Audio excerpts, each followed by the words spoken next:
What's up, guys? It's Book Talk Cutie Pie here, back again with another book review for today. It's probably going to be my last one, at least for this first half of the day.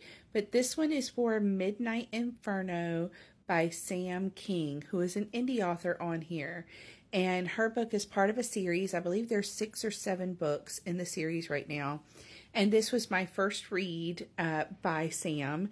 And let me just say, we all know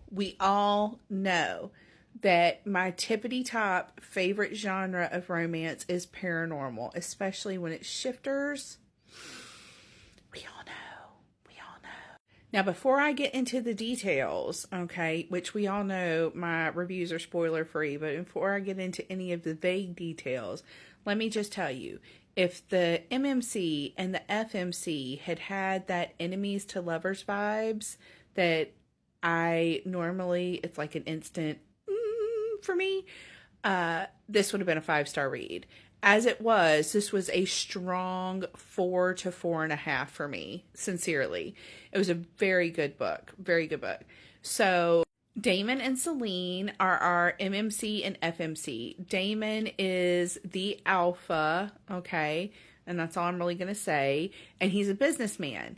And Celine is hired by some of his family members, ironically, to work for his company and work for him.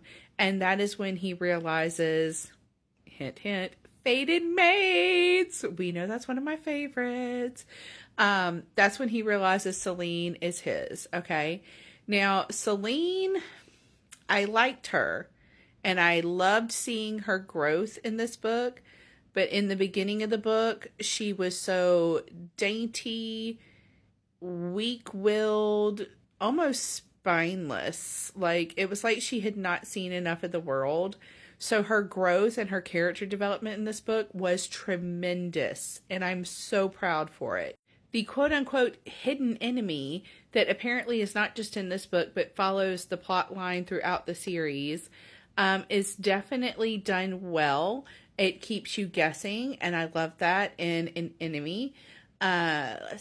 I'm interested to see how Celine's growth and her connection with Damon and how her connection builds with the pack and everything like that, how that's going to coincide with this hidden enemy plot that they have going. The side characters that were highlighted in this book that are part of Damon's family, like Aries and Lyda and so many more, I am so excited to see how their books go, because I could tell that there was some setting up going on in this book to set up future couples in other books, which I love because it gives you just enough of a tease to where you want to know what happens to them, but it doesn't overtake the main couple story plot in that book.